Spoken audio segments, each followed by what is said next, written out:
할렐루야. 네, 아유, 단이 높아갖고 아주 한눈에 다 보이네요. 네, 감사합니다. 네, 오늘 특별히 종료주일인데요. 이 종료주일에 대해서 좀 나누고 본문에 들어가려고 합니다. 자, 예수님께서 오늘 무슨 날이죠? 종료주일인데 뭐 하는 날일까요? 이 날이 뭘 기념하는 날입니까? 종료주일. 뭘 기념하는 날일까요? 예수님께서 어디에 들어오시는? 예루살렘으로 들어오시는 것을 당시에 이스라엘의 예루살렘에 모인 사람들이 종려 가지를 들고 예수님을 환영했어요. 근데 이러한 일들이 왜 그때 당시에 이스라엘, 특히 이 예루살렘에 사람들이 모여 있었을까요? 왜 모여 있었을까요? 잠시만요. 제가 빼겠습니다. 왜 이스라엘, 그 예루살렘에 사람들이 모여 있었을까요? 종려 가지를 흔들면서. 당시에 예수님께서 유월절이 가까이 왔기 때문에 예루살렘으로 가신 거예요. 우리가 이것들을 좀 잘 알고 있었으면 좋겠어요. 유월절이 가까워서 예수님이 예루살렘으로 가신 것입니다. 근데 유월절의 규례를 봤더니 어떤 일들이 있냐? 하나님께서 유월절은 언제 일어났던 사건이죠? 네, 출애굽 때 일어났던 사건이죠. 하나님께서 말씀하시길 모세에게 말합니다. 너희들이 니산월 10일이 되면은, 그러니까는 아비벌이라고 해서 첫째 달, 너희들이 나가는 달이 이제는 첫째 달로 해라. 새로 너희들 지키는 달이 되라. 첫 달이 되게 하라라고 말씀하신 거예요. 그때가 언제냐면 지금으로 따지면 3월에서 4월 정도 됩니다. 그때 하나님께서 10일째 되는 날, 그 아비벌 10일째 되는 날에 너희들이 어린 양을 잡아라 그래요. 어린 양을 잡아놨다가 4일 동안을 흠이 없는지 있는지를 체크하게 됩니다. 그리고 나서 6월절 어린 양으로서 14일째 되는 날에 잡게 되는 것이죠. 예수님께서 정확히 예루살렘에 10일째 들어가셨어요. 어린 양을 잡는 날, 그러니까 흠이 있는지 없는지를 체크하는 게 4일 동안 이루어집니다.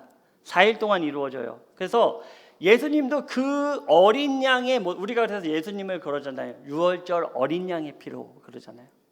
예수님께서 유월절의 어린 양, 그 제사의 피로써 예루살렘에 입성하게 됐고, 그래서 4일 동안 예수님께서 예루살렘에 들어가서 무슨 일을 당하셨을까요? 4일 동안 무슨 일 당하신 것 같아요? 4일 동안 제가 힌트를 드렸는데, 양을 잡고 4일 동안 뭘 확인한다 그랬죠? 흠이 있는지 없는지. 예수님도 똑같으셨어요. 예루살렘에 들어가서 자꾸 정죄합니다. 네가 하나님의 아들이야? 자꾸 정죄해요. 그러나 예수님에게는 흠이 있었습니까? 없었습니까? 없었어요. 어린 양, 유월절의 어린 양의 완벽한 조건을 갖추시고, 그리고 금요일 날, 그러니까 우리가 지금은 그렇죠. 금요일 날 십자가에 유월절에 어린 양으로서 십자가에 달려 돌아가신 거예요. 그리고 무교절이 시작되고요. 장사한 지 사흘 만에 죽은 자 가운데서 살아나신 예수님, 그것은 절기적으로 초실절을 가리킵니다. 예수님께서 부활하셨을 때 여인들이 그것을 먼저 발견했어요. 그랬더니 예수님께서 뭐라 그러시죠? 내 몸에 손을 대라, 대지 마라, 대지 마라. 일각에서는, 그러고 나서 제자들한테 나타났을 때는 만져보라 그래요. 도마한테. 그러죠? 그것이 바로 초실절은요, 6월절을 지키고 나서 장사한 지 3일째 되는 날이 초실절인데요. 초실절은 하나님께 첫 번째 예물을, 첫 번째 소산, 당시에는 보리추수입니다. 첫 소산을 제사장에게 갖고 와서 제사장이 요제는 흔든다라는 뜻이에요. 요제로 먼저 하나님께 올려드리고 나서 그것을 전체적인 추수와 모든 일들을 그때부터 행하게 됩니다. 그래서 예수님께서 여인들한테 만지지 말라고 한 이유는 차별하시는 게 아니라 초실절의 첫 부활의 열매로서 하나님께 먼저 보여야 돼요. 그리고 보이시고 나서 제자들한테 나타났을 때는 이제 만져도 된다라는 것이죠. 그래서 우리가 그러면 이제 6월절 지납니다. 우리 6월절 지나고 예수님께서 십자가에 달려서 부활절, 그러니까 부활절이 지나고 나서 초실절에 부활절이 지나고 나서 우리가 이제 다가오는 것이 무엇이 있습니까? 다가오는 절기가 뭐가 있어요? 성령 강림 주일. 성령 강림 주일. 그럼 6월 그 오순절은 어떻게 무슨 날을 기준으로 하고 있을까요? 성령 강림 주일. 그것은 무슨 날을 기준으로 하고 있을까요? 예? 어떤 날? 어떤 날을 기준으로 도대체 성령 강림 주일을 지키고 있는 거예요? 그러니까 우리가 오랫동안 몇십 년 동안을 지키고 오면서도 그거 모르는 거예요. 그죠? 도대체 오순절은 어느 날을 오순이면은 며칠이죠? 며칠이에요? 오순 50일이에요. 50일. 50일. 그럼 무슨 날을 기준으로 50일을 지내야 된다는 거예요? 자, 다들 이제 부활주일. 할렐루야. 맞습니다. 하나님께서 레위기에 말씀하시기를 너희들이 초실절을 기준으로, 그러니까 우리한테는 부활절이죠. 초실절을 기준으로 7일을 지내서 7일이면은 한 일회가 7일이에요. 77에 예, 좋습니다. 49회에서 하루를 더한 날에 너희들이 오순절을 지켜라 라고 한 거예요. 정확히 성령이 오순절에 임하게 되는 것이죠. 왜 당시에 예루살렘에 유대인들이 모였냐? 하나님께서 절기를 말씀하시기를 성인된 남성은 특별히 무조건 예루살렘에 와서 절기를 지켜라 라고 한 거예요. 그러니까 오순절에도 많은 이방에서 살고 있던 유대인들이 올 수 있었던 이유는 절기를 지키기 위해 왔다라는 거예요. 이 개념을 조금 아시고 우리가 이 절기를 좀 지켰으면 좋겠습니다. 자, 오늘 저한테 좀 시간 주실 거죠? 네, 이제 본격적으로 오늘 말씀의 제목이 뭡니까? 내가 원하는 순종. 내가 원하는 순종. 자, 국가를 이루는 3대 요소가 있습니다. 뭘까요? 다시 한번요. 정확히 정답입니다. 레벨이 다르네요. 안성정문. 미리 좀 공부를 좀 하셨어요? 맞습니다. 뭐가 있어야 되죠? 첫 번째, 땅이 있어야 돼요. 땅이 없는데 어떻게 국가를 세울 수 있습니까? 자, 땅이 있어야 되고요. 두 번째는 뭐가 있어야 됩니까? 국민, 백성이 있어야죠. 사는 백성이 있어야 그 나라를 이룰 수 있지 않겠습니까? 마지막 세 번째로 중요한 게 무엇입니까? 주권이 있어야 돼요. 주권. 자, 국가의 모든 힘은 누구로부터 나온다? 국민으로부터 나오는 거예요. 그 주권이 누구에게 있는 것입니까? 주권이 누구에게 있는 거예요? 대한민국은 국민에게 있는 거예요. 근데 이스라엘은요 조금 다릅니다. 이스라엘은 오늘날도 마찬가지고 하나님께서 그 이스라엘 아브라함을 부를 때부터도 마찬가지였어요. 자, 첫 번째 이스라엘이란 나라가 필요합니다. 그럼 뭐가 있어야 됩니까? 뭐가 있어야 돼요? 땅이 있어야죠. 그래서 구약을 보면은 땅을 차지하는 얘기가 계속 나오는 거예요. 땅이 중요한 거예요. 땅이. 두 번째, 땅이 생겼어요. 그럼 뭐가 있어야 됩니까? 백성. 그죠? 백성이 있어야 돼요. 자, 국가, 땅을 얻게 하셨고 백성을 주셨고 마지막 세 번째 뭐가 필요합니까? 네? 뭐가 필요합니까? 예? 뭐가 필요해요? 주권이 필요하잖아요. 근데 그 주권은 이스라엘이라는 나라는 하나님의 임재, 하나님의 주권 아래 세워지는 나라가 바로 이스라엘이다라는 거예요. 그게 바로 이스라엘이라는 국가를 이루게 됩니다. 그런데요, BC 605년에 바벨론이라는 나라가 이스라엘을 침공합니다. 이스라엘을 침공해요. 뭐가 무너졌습니까? 나라의 경계가 무너져 버렸어요. 바벨론이라는 나라가 쳐들어왔어요. 1차로 침공을 했습니다. 그 경계가 무너짐으로 땅의 경계를 잃어버리고 말았어요. 그리고 7년 후에 2차로 바벨론이 침공을 합니다. 그때에는 무슨 일이 일어났냐면 많은 백성들을 끌고 갔어요. 그 나라를 이루는 백성들을 다 끌고 간 거예요. 당시에 에스겔도 끌려갔고요. 모르드게라는 사람도 끌려갔습니다. 다 끌려갔어요. 그리고 마지막 BC 586년에 3차 침공이 이루어집니다. 3차 침공이 이루어져요. 이때 무엇이 무너졌을까요? 무엇이 무너졌을까요? 자, 1차로 나라의 경계가 무너졌어요. 땅이 무너졌어요. 두 번째로는 백성들이 끌려갔습니다. 그 국가를 이루는 백성이 끌려간 거예요. 세 번째로 침공해서 마지막에 무너진 게 뭘까요? 바로 마지막에 무너진 것은 하나님의 성전이 무너져 버렸어요.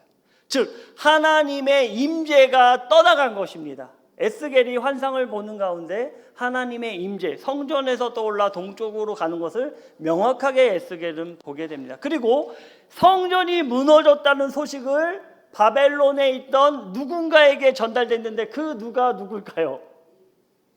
그가 누굴까요? 첫 번째로 끌려간 사람이에요. 605년에 바벨론이 침공해서 첫 번째로 끌려간 사람입니다. 바로 다니엘이에요. 다니엘에게 이 소식이 전해져요. 자, 국가의 땅이 무너졌고요. 백성이 끌려왔고요. 마지막으로 하나님의 임재의 상징인 성전이 무너졌다라고 하니까 다니엘이 대성통곡을 합니다. 이스라엘은 이제 완전히 무너졌군요. 이스라엘이란 나라가 하나님의 임재 가운데, 하나님의 주권 가운데 살아 있어야 되는데 이제는 그 주권이 사라졌군요. 이제는 우리나라의 존재의 목적 자체가 사라진 것입니다. 가장 중요한 것이죠. 하나님의 주권, 하나님의 임재의 상징은 우리 삶에 있어서 너무나도 중요한 거예요. 혹시 오늘날의 나의 주권이 누구에게 있습니까? 나의 주권이 누구에게 있어요? 하나님의 백성이라면 저에게 있습니다. 좋죠. 그것도 좋죠. 하지만 하나님을 믿는 우리의 주권은 누구에게 있어야 됩니까? 하나님께 있어야 돼요. 아멘? 하나님께 있어야 됩니다. 그리고 나서 완전히 나라가 망하고 나서 이어지는 이야기가 오늘 본문의 이야기예요. 오늘 본문의 이야기입니다. 자, 잠깐 혹시 성경책에 있으시면 같이 보시면 좋을 것 같습니다. 예레미야 40장 3절의 말씀 제가 봉독해 드리겠습니다. 예레미야 40장 3절의 말씀입니다. 여호와께서 그가 말씀하신 대로 행하셨으니 이는 너희가 여호와께 범죄하고 그의 목소리에 순종하지 아니하였으므로 이제 이루어졌도다. 이 일이 너희에게 임한 것이니라. 자, 너희들이 멸망할 수밖에 없었던 이유, 너희들이 망할 수밖에 없었던 이유를 이방인인 느부사라단, 바벨론의 사령관이었던 느부사라단이 이렇게 얘기하는 거예요. 너네들이 망한 이유가 뭔지 아느냐? 이방인이 얘기하는 거예요. 너희들이 망한 이유는 하나님의 말씀에 순종하지 않았기 때문이다. 이방인들도 아는 거예요. 믿지 않는 사람들도 아는 거예요. 오늘날 교회가 축소되고 어려워진 이유가 무엇인지 아느냐? 하나님의 말씀에 순종하지 않았기 때문이에요. 하나님께서 그렇게 하라 그러면 그렇게 하면 되는 거예요. 내 생각, 내 주권이 들어가는 것이 아니라 하나님의 주권이 우선돼야 되는 것입니다. 우리의 모든 삶에. 근데 그 주권을 상실하는 즉 우리는 멸망하는 인생을 걸어갈 수밖에 없다라는 것이죠. 아멘. 느부사라단이 너네들이 멸망한 이유는 순종하지 않았기 때문이다 라고 얘기해줘요. 그리고 나서 바벨론의 왕이었던 느부갓네살 왕은요, 그 당시에 완전히 멸망하고 사람도 없고 황폐한 땅에 그나마 남아있는 사람들을 위하여 그다랴라는 사람을 총독으로 세웁니다. 그다랴라는 사람을. 그리고 이 그다랴를 중심으로 모여있던 사람들이 모여들기 시작했어요. 그 중에 대표적인 사람이 요하난이라는 사람이 있었고요, 또 한 사람은 이스마엘이라는 사람이 있었습니다. 그렇게 이제 나라를 한번, 그래도 이 모든 멸망한 상태 가운데 이제 한번 일어나 보자라는 마음으로 사람들이 으쌰으쌰 했어요. 그런데 요하난이라는 사람이 딱 옆에 봤더니 이스마엘이라는 사람이 심상치가 않은 거예요. 그래서 요하난은 그다랴를 찾아갑니다. 그다랴 총독이시오, 이스마엘이라는 사람을 조심하십시오. 이스마엘이라는 이 사람이 꿍꿍이가 있어요. 그랬더니 그다랴가 뭐라고 했을까요? 그다랴가 뭐라고 했을까요? 근데 이 이스마엘이라는 사람은요, 이 총독에게 간슬개를 다 내어줘요. 온갖 아부를 다 떱니다. 그랬더니 그다랴가 요하난의 말을 들었을까요? 안 들었을까요?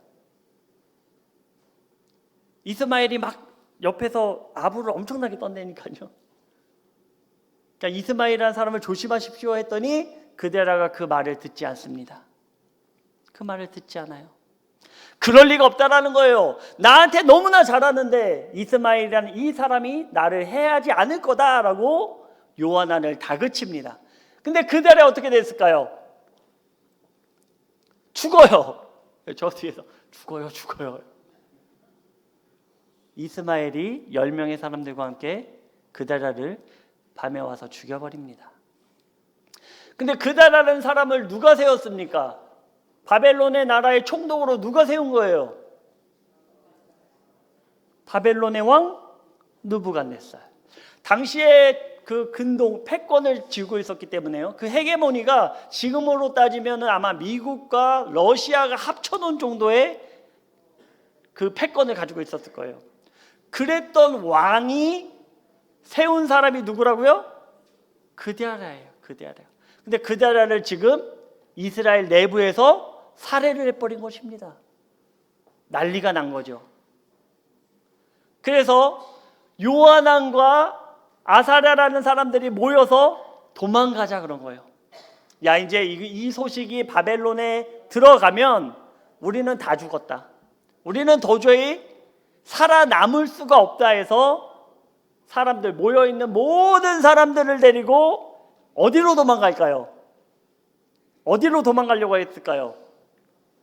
가장 만만한 나라, 바로 이집트로 도망가자 한 거예요. 당시에 그나마의 패권이 있던 이집트로 도망가면 우리가 살 수 있을 것이다 라고 해서 짐을 다 꾸립니다. 한참 가다가요, 베들레헴 근처에서 그 걸음을 멈춰서서 쉬고 있는 사이에 사람들의 여론이 조성되기 시작했어요. 어떤 여론일까요? 그래도 우리가 하나님께 물어봐야 되지 않겠습니까? 우리가 가는 것이 하나님의 뜻인지 아닌지는 우리가 물어봐야 될 거 아닙니까? 라는 여론이 조성되기 시작합니다. 그래서 요하난을 필두로 누구를 찾아갔을까요? 오늘 본문의 주인공 예레미야를 찾아갑니다. 예레미야를 찾아가요. 그 예레미야에게 문의하는 내용이 바로 42장 1절에서 6절까지의 말씀이에요. 자, 제가 한번 같이 보겠습니다. 3절부터 당신의 하나님 여호와께서 우리가 마땅히 갈 길과 할 일을 보이시기를 원하나이다. 선지자 예레미야가 그들에게 이르되 내가 너희 말을 들었은즉 너희 말대로 너희 하나님 여호와께 기도하고 무릇 여호와께서 너희에게 응답하시는 것을 숨김없이 너희에게 말하리라. 그들이 예레미야에게 이르되 우리가 당신의 하나님 여호와께서 당신을 보내사 우리에게 이르시는 모든 말씀대로 행하리이다. 여호와께서는 우리 가운데 진실하고 성실한 증인이 되시옵소서. 우리가 당신을 우리 하나님 여호와께 보냄은 그의 목소리가 우리에게 좋든지 하나님의 음성이 우리에게 좋든지 좋지 않든지를 막론하고 순종하길 원합니다. 왜? 그 이유가 무엇입니까? 하나님의 말씀에 순종하는 이유가 무엇입니까? 모여 있는 요한왕과 그 사람들은 순종하는 것이 복받는 길임을 우리는 알고 있습니다 라고 얘기하는 거예요. 무엇 하는 것이 복받는 길이라고요? 순종하는 것. 순종하는 것이 우리에게 복입니다. 그것을 알기 때문에 그 음성이 우리의 듣기에 좋든지 좋지 않든지를 막론하고 우리는 순종하겠습니다 라고 예레미야에게 얘기합니다. 예레미야는 그 얘기를 듣고요 기뻐했어요. 그리고 하나님께 기도를 하기 시작합니다. 그런데 그 기도의 응답이 얼마 만에 왔을까요? 네, 맞습니다. 정확히 10일 만에 하나님의 응답이 왔어요. 그런데 요한왕과 모인 무리들은 지금 한시가 급해요. 그러잖아요? 한시가 급해요. 바벨론의 왕이 누구를 시켜서 쫓아올지 알지 못하는 것입니다. 이게 하루가 걸릴지 이틀이 걸릴지 알지 못하는 거예요. 그런데 기도하는 시간이 며칠 걸렸다고요? 10일이 걸려버린 거예요. 별 마음이 다 들었겠죠. 야, 이거 응답이 오기 전에 도망가야 되는 것은 아닌지, 그럼에도 불구하고 또 기다려야 되는 건지 별 생각이 다 들었을 것입니다. 그리고 10일 만에 예레미야가 하나님의 음성을 이들에게 들려줘요. 무슨 음성이냐? 내가 너희들을 이곳에 심고 뽑지 아니하리라. 도망가지 말라는 거예요. 너네들이 도망가지 않고 여기에 머무른다면 너희들을 심고 내가 절대로 뽑지 않을 것이다. 그런데 만약 너희들이 나의 말에 순종하지 않고 애굽으로 도망간다면 하나님은 세 가지로 징계를 항상 준비하십니다. 하나님의 징계의 때를 우리가 볼 수 있는 징조는 이 세 가지를 보면 알 수 있어요. 하나님은 모든 심판을 이 세 가지를 가지고 오신다는 사실이에요. 첫 번째 뭘까요? 첫 번째는 칼입니다. 칼. 전쟁이에요. 두 번째는요, 기근입니다. 세 번째는요, 전염병이에요. 하나님께서 이들에게 말씀하시기를 너희들이 나의 말에 순종하지 않고 이집트로 도망간다면 나의 칼이 너희들을 쫓아갈 것이요, 나의 칼에 살아남은 자는 기근으로 쫓아갈 것이요, 기근까지도 살아남은 자는 내가 전염병으로 죽이리라. 이게 바로 하나님의 음성이었습니다. 이게 답이었어요. 도망가지 말아라. 내가 이 땅을 너희들에게 주었으니 여기에 심고 너희들을 뽑지 아니하리라. 만약 이 말에 순종하지 않고 너희들이 이집트로 도망간다면 내가 칼과 기근과 전염병으로 너희들을 끝까지 쫓아가 재앙을 베풀리라. 하나님의 음성이었어요. 자, 이렇게 들었으면 우리 군우님도 어떻게 하시겠습니까? 자, 모든 상황들이 있어요. 내가 원하는 상황이 있고 내가 원하지 않는 상황들도 있어요. 근데 하나님께서 말씀하시길 너희들이 심고 뽑지 않을 것이다. 도망가지 말아라. 근데 지금 현상은 어떻습니까? 우리의 지금 보여지는 현상은 어때요? 우리 군우님들이 가지고 있는 모든 고난의 상황, 우리가 모든 기도의 제목의 상황들은 어떻습니까? 하나님의 말씀에 순종하기에 너무 좋은 환경입니까? 아니면 하나님 이거는 좀 그래도 좀 너무 어려운, 그거 너무 순종하기 어려운데요.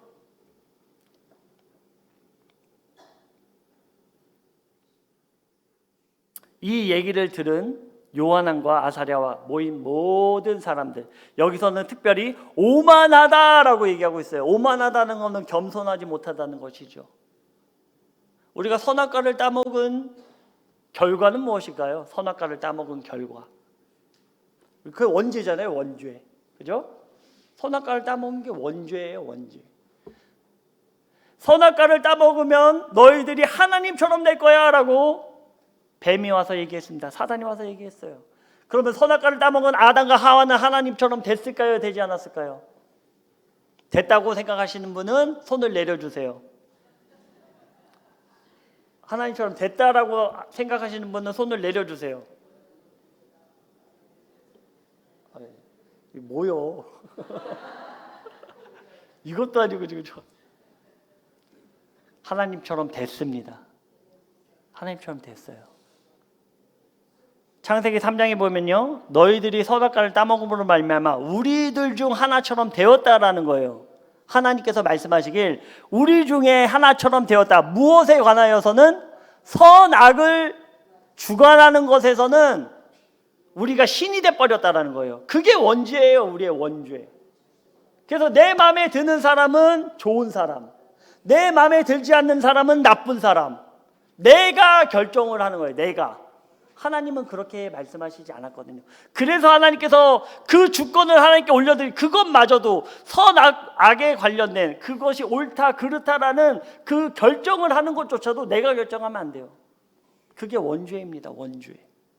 하나님께 내어드려야 돼요. 저 사람이 미워서 죽을 것 같아도 하나님께 내어드려야 돼요. 그래서 원수를 사랑하라는 거예요. 원수를 사랑해라. 하나님이 어떻게 원수를 사랑합니까? 미워 죽겠는데. 이게 누구 주권 때문에 그런다고요? 누구 주권 때문에 그래요? 내 주권 때문에 그래요. 내 주권 때문에. 그냥 사랑하라 그러면 사랑하면 돼요. 미워 죽을 것 같아도 노력하는 거예요. 우리 그냥 한 번에 되는 거 없습니다. 훈련해야 돼요. 초콜릿 하나 먹으면 한 조각 나눠주고. 그게 하나님께 주권을 올려드리는 거예요. 그래서 예수님조차도 그렇게 말씀하셨어요. 내가 너를 정죄할 권한이 없다라는 거예요. 현장에서 간음에 잡혀온 여자 돌로 쳐 죽여도 마땅한 율법에 해당되는 상황이었지만 예수님조차도 정죄하는 것은 내 소관이 아니다. 오직 하나님만이 가능하다. 자, 모여있던 사람들이 43장에 이렇게 얘기합니다. 제가 함께 봉독해 드리겠습니다. 호세의 아들 아사랴와 가레야의 아들 요하난과 모든 오만한 자가 예레미야에게 말하기를 내가 거짓을 말하는도다. 우리 하나님 여호와께서 너희는 애굽에서 살려고 그리로 가지 말라고 너를 보내어 말하게 하지 아니하셨느니라. 이는 데리야의 아들 바록이 너를 부추겨서 우리를 대적하여 갈대아 사람의 손에 넘겨 죽이며 바벨론으로 붙잡아 가게 하려고 함이다. 뭐라고 얘기한 것입니까? 응답을 들었어요. 그랬더니 요하난과 아사랴와 모여있는 모든 사람들이 거짓말하지 말라라는 거예요. 하나님이 너에게 말씀하셔서 애굽으로 도망가지 말라고 말씀하지 않았다라는 거예요. 즉 자기들의 귀에 듣기에 듣기 좋지 않으니 순종하지 않은 것입니다. 근데 그 42장에는 뭐라고 말했어요? 우리 귀에 듣기에 좋든지 좋지 않든지를 막론하고 순종하겠습니다. 왜? 순종하는 것이 우리에게 복이기 때문입니다. 얘기를 해줬어요. 응답을 드렸어요. 근데 자기들의 환경, 지금 우리 눈에 보이는 환경이 순종할 수 없는 환경이라 이거예요. 아니 바벨론에서 지금 우리를 치려고 오고 있는데 어떻게 도망가지 않고 여기 남아있을 수 있냐라는 거예요. 그 칼이 무섭다라는 것입니다. 하나님의 말씀보다 내 지금 당장의 환경이 무섭다라는 거예요. 당장의 나의 주권이 더 중요시 된다라는 것입니다.